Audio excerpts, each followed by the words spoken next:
एक अनपढ़ धोबी का दावा, मैं बीरबल से ज्यादा बुद्धिमान हूँ। अकबर के राज्य में एक गरीब लेकिन जिद्दी धोबी रहता था, रामखिलावन। गांव में उसकी एक ही पहचान थी, अनपढ़, जिद्दी और अपनी बात पर अड़ जाने वाला। वह लोगों के कपड़े धोता था, लेकिन उसकी ज़बान हमेशा कहती रहती, मैं बीरबल से कम बुद्धिमान नहीं। वो तो बस राजा का लाडला है। लोग उसकी बात सुनकर हंस पड़ते थे। कोई कह देता, अरे रामखिलावन, तू तो अपना नाम लिखना भी नहीं जानता। पर धोबी हंसकर जवाब देता, अरे बुद्धि किताबों में नहीं होती, दिमाग काम में होना चाहिए। एक दिन उसकी बातें दरबार तक पहुंच गईं। अकबर को जब पता चला कि एक अनपढ़ धोबी खुद को बीरबल से ज्यादा बुद्धिमान बता रहा है, तो अकबर ने तुरंत आदेश दिया, उस धोबी को कल दरबार में हाजिर किया जाए। पूरा गांव सोचने लगा, अब धोबी गया, बीरबल उसे दो जवाब देंगे और उसकी बोलती बंद हो जाएगी। लेकिन कहानी में मोड़ आने वाला था। धोबी की दरबार में एंट्री। अगले दिन रामखिलावन धोबी दरबार में पहुंचा। उसके पैरों में फटी चप्पलें, हाथ में एक पुरानी गंधाती बोरियों का थैला, कपड़ों के दागों की बदबू और चेहरे पर अकड़। अकबर ने उसे देखकर कहा, तो तुम कहते हो कि तुम बीरबल से ज्यादा बुद्धिमान हो? धोबी ने सीना फुलाते हुए कहा, हाँ हजूर, मैं अनपढ़ हूँ पर बुद्धि का जखीरा हूँ। बीरबल तो बस बातों के उस्ताद हैं। दरबारियों में हंसी फूट पड़ी। अकबर ने हंसी रोकते हुए कहा, ठीक है, तो आज बीरबल और तुम दोनों में मुकाबला होगा। देखते हैं किसमें ज्यादा बुद्धिमानी है। बीरबल मुस्कुरा रहे थे, आज मजा आएगा। पहला सवाल, कपड़ों का सच। अकबर ने पहला सवाल धोबी से किया, रामखिलावन, तुम दिन भर कपड़े धोते हो, बताओ कपड़े गंदे कैसे होते हैं? धोबी हंसने लगा, जहां पनाह, ये कैसा सवाल। कपड़े आदमी की जिंदगी की वजह से गंदे होते हैं। किसी की मेहनत से, किसी की आलस से, किसी की लालच से। दरबारियों ने सोचा कि यह जवाब थोड़ा अजीब था। फिर अकबर ने बीरबल की तरफ देखा। बीरबल बोले, जहां पनाह, कपड़े गंदे तब होते हैं जब इंसान अपनी गंदगी कपड़ों पर गिराता है। गलती कपड़ों की नहीं, इंसान की होती है। अकबर बोले, अच्छा जवाब है, पर दोनों में एक बात समान है, इंसान की गलती। धोबी गर्व से बोला, देखा, मेरी सोच भी गहरी है। बीरबल मुस्कुराए। दूसरा सवाल, कौन सा काम सबसे कठिन? अब बीरबल ने धोबी से पूछा, रामखिलावन, बताओ, दुनिया में सबसे कठिन काम कौन सा है? धोबी तुरंत बोला, दाग निकालना। पूरा दरबार ठहाके मारकर हंस पड़ा। लेकिन धोबी आगे बोला, क्योंकि दाग शरीर में नहीं, आदमी के मन में होते हैं। कपड़ों के दाग तो मैं घिस घिस कर निकाल देता हूँ, पर मन के दाग निकालने वाला मैं भी नहीं। पर इस बार दरबार शांत हो गया। अकबर भी सोच में पड़ गए। फिर बीरबल बोले, जहां पनाह, दुनिया का सबसे कठिन काम है किसी को बदलना। धोबी का जवाब गलत नहीं है, पर मेरा उत्तर जीवन के सभी पहलुओं पर लागू होता है। अकबर ने सिर हिलाया। सच में बीरबल, तुमने गहरी बात कही। लेकिन धोबी फिर भी अड़ा रहा, पर मेरा जवाब भी गलत नहीं हजूर। अकबर हंसे, हाँ, गलत नहीं, बस छोटा है। तीसरा सवाल, जीत किसकी? अब असली सवाल आया। अकबर बोले, सबसे बुद्धिमान वही है जो मुश्किल परिस्थिति में सही रास्ता ढूंढे। तो ये लो, 2 बोरे हैं, एक में सोना है, एक में मिट्टी। पर दिखाई दोनों एक जैसे देंगे। सिर्फ छूकर पहचानो कि कौन सा बोरा सोने वाला है। धोबी बोरे की ओर बढ़ा। उसे पता था कि गलती हुई तो उसका मजाक बन जाएगा, लेकिन वह हंसने लगा। सबको लगा वो डर के कारण पागल हो गया है, पर धोबी बोला, जहां पनाह, यह तो बहुत आसान है। वह बोरे की रस्सी खोलकर अंदर हाथ डालने लगा। अकबर चौंके। अरे, सिर्फ छूकर पहचानने को कहा था। धोबी बोला, मैं छू ही रहा हूं न। छूने का ये भी तरीका है। और उसने बोरे में उंगलियां डाली। जिस बोरे में सोना था वह भारी और ठंडा महसूस हुआ। धोबी बोला, यह वाला सोने का है। और वह जीत गया। पूरा दरबार चौंक गया। अकबर बोले, रामखिलावन, तुमने तो नियम तोड़कर जीत लिए। धोबी बोला, जहां पनाह कम बुद्धिमान नियम मानता है और ज्यादा बुद्धिमान नियम को समझकर सबसे आसान रास्ता चुनता है। बीरबल हंस पड़े। बीरबल की परीक्षा अब अकबर ने लॉजिक उल्टा कर दिया। उन्होंने धोबी से कहा, अब बीरबल बताएंगे कि क्या तुम वाकई बुद्धिमान हो या सिर्फ चालाक। बीरबल खड़े हुए और बोले, रामखिलावन, अगर तुम सच में बुद्धिमान हो तो मेरी इस बात का उत्तर दो। मान लो 3 कपड़े हैं, एक राजा का, एक गरीब का और एक चोर का। धोने पर कौन सा कपड़ा सबसे पहले साफ होगा? धोबी ने बिना सोचे जवाब दिया, जिसे मैं सबसे पहले धोऊंगा।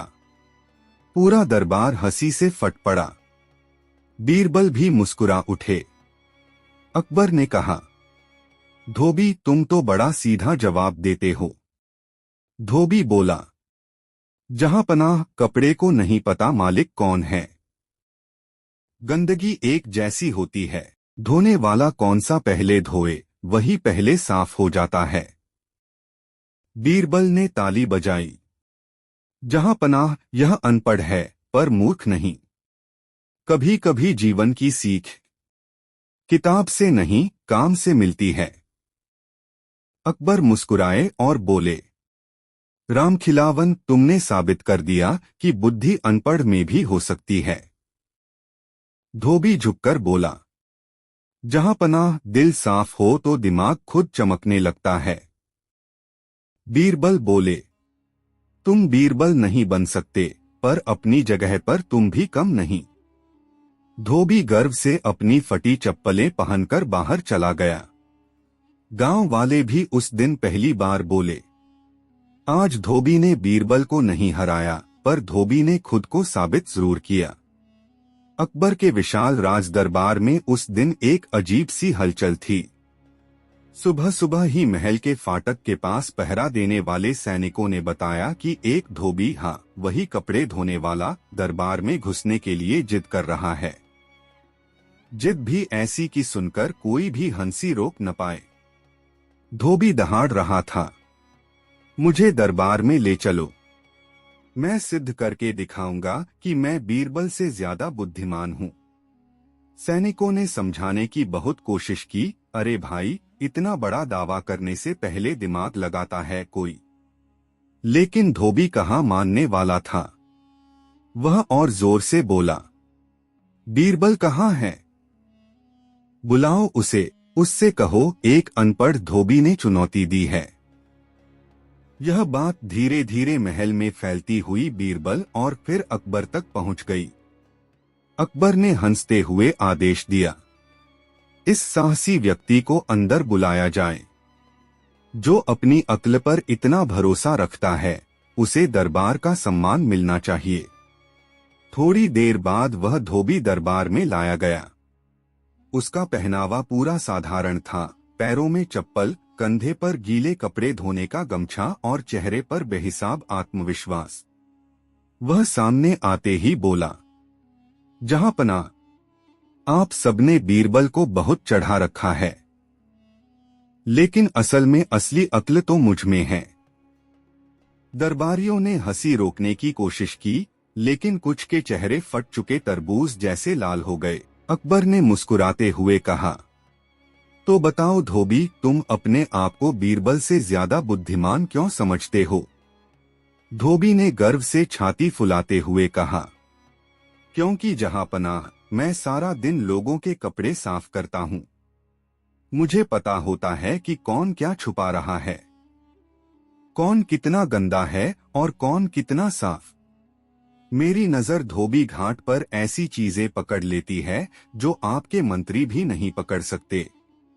यह सुनकर पूरा दरबार हंसी से फट पड़ा, लेकिन बीरबल शांत खड़े थे। उन्होंने धोबी की तरफ देखा, मुस्कुराए और बोले, वाह मित्र, तुम तो बड़ी अद्भुत बातें कहते हो। तो अगर तुम सचमुच इतने बुद्धिमान हो तो क्यों न आज ही एक परीक्षा हो जाए? धोबी बोला, परीक्षा? मैं तो तैयार हूं। बीरबल की चालें मैं समझता हूं। इनके दिमाग से उलझना मेरे लिए आसान है। अकबर ने तुरंत आदेश दिया, ठीक है, आज दरबार में बुद्धि परीक्षा होगी।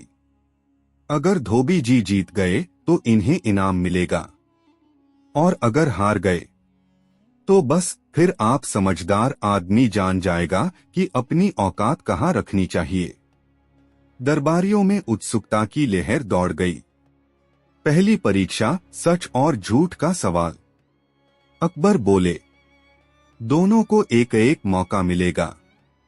पहले हम धोबी से सवाल करेंगे। अकबर ने पूछा, धोबी बताओ, अगर किसी ने रास्ते में पड़ा सोने का सिक्का पाया और उसे रख लिया तो वो चोर कहलाएगा या समझदार? धोबी ने तुरंत उत्तर दिया, जहांपनाह, वो चोर नहीं, समझदार कहलाएगा, क्योंकि मौका सबको मिलता नहीं और जो ले ले वही बुद्धिमान। दरबारियों ने फिर हंसी दबाई। अकबर ने बीरबल की तरफ देखा, तुम क्या कहते हो?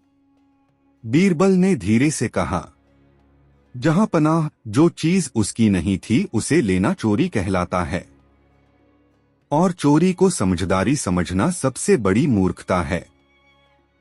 एक समझदार व्यक्ति सोने का सिक्का वापस उसके मालिक को देने का तरीका खोजेगा। अकबर ने कहा, बीरबल का जवाब सही है। धोबी चिल्लाया, नहीं, मेरा जवाब लोगों के काम आता है। बीरबल का जवाब किताबों में अच्छा लगता है। दरबारियों ने खूब ठहाका लगाया। दूसरी परीक्षा, दिमाग की चाल। अब बीरबल की बारी थी। बीरबल ने कहा, जहांपनाह, मैं धोबी से एक सवाल पूछना चाहता हूं। अकबर ने इजाजत दी। बीरबल ने पूछा, मित्र, बताओ, अगर तुम्हें एक ही बाल्टी पानी में 3 अलग अलग रंगों की धोती धोनी हो, पीली, सफेद और लाल, तो पहले कौन सी धोते? धोबी ने तुरंत कहा, मैं पहले पीली धोती धोऊंगा, क्योंकि पीला रंग सबसे हल्का होता है, जल्दी साफ हो जाता है। बीरबल मुस्कुराए, 150 बार कह चुका हूं, बिना दिमाग लगाए जवाब मत देना। असल में धोबी को पूछना चाहिए था, कौन सी धोती गंदी है, क्योंकि धोती का रंग नहीं, उसकी गंदगी तय करती है कि उसे पहले धोया जाए या बाद में। पूरे दरबार में शोर उठ गया, वाह बीरबल, वाह। धोबी थोड़ा घबरा गया, लेकिन अभी भी हार मानने को तैयार नहीं था। तीसरी परीक्षा, अनपढ़ की अक्ल वर्सेस बीरबल। अकबर ने कहा, अंतिम परीक्षा इस बात का फैसला करेगी। दोनों को एक एक मौका मिलेगा। अकबर ने एक सील बंद डिब्बा अपने पास से उठाया और धोबी की तरफ बढ़ाया। इस डिब्बे में क्या है, बताओ। धोबी ने डिब्बा उठाया, हिलाया, सूंघा, कान पर लगाया और पूरे आत्मविश्वास से बोला, जहांपनाह, इसमें चावल हैं। अकबर मुस्कुराए, खोलो इसे। डिब्बा खोला गया। उसमें से छोटी सी चांदी की घंटी निकली। पूरा दरबार ठहाकों से गूंज उठा। धोबी का चेहरा काले उबले बैंगन जैसा पड़ गया। अकबर ने कहा, बीरबल, तुम बताओ, अगर डिब्बा बंद होता तो कैसे पता लगाते? बीरबल ने कहा, जहां पनाह, मैं कुछ बोलता उससे पहले दो बातें सोचता। एक, यह डिब्बा महाराज के दरबार का है, किसी रसोई का नहीं। दो, अमूमन मूल्यवान चीजें बंद डिब्बों में रखी जाती हैं, इसलिए मेरा अंदाजा चावल नहीं, कोई कीमती चीज होता, चाहे घंटी हो या सिक्का। दरबार एक बार फिर बीरबल के पक्ष में गूंज उठा। धोबी अब समझ चुका था कि उसने नौटंकी कर डाली है। धोबी की अंतिम कोशिश, चोरी की चाल। धोबी बोला, जहांपनाह, एक आखिरी मौका मुझे भी दें, मैं भी एक सवाल पूछना चाहता हूं। अकबर ने कहा, ठीक है, पूछो। धोबी ने चालाकी से कहा, यदि एक आदमी नदी में गिर जाए और उसे तैरना न आता हो तो उसे कैसे बचाया जाए? बीरबल मुस्कुराए और बोले, यह बहुत आसान है। पहले यह बताया जाए वह नदी में क्यों गया। अगर वह गलती से गिरा है तो बचाने का तरीका तुरंत रस्सी फेंकना या नाव भेजना है। लेकिन अगर वह नदी के बीच खड़ा होकर बहस कर रहा है कि वह तैर सकता है तो उसे पहले अपनी मूर्खता से बचाना जरूरी है, फिर नदी से। पूरा दरबार हंस पड़ा। अकबर ने कहा, बीरबल का जवाब सबसे बेहतर है। धोबी फंदे में फंस चुका था।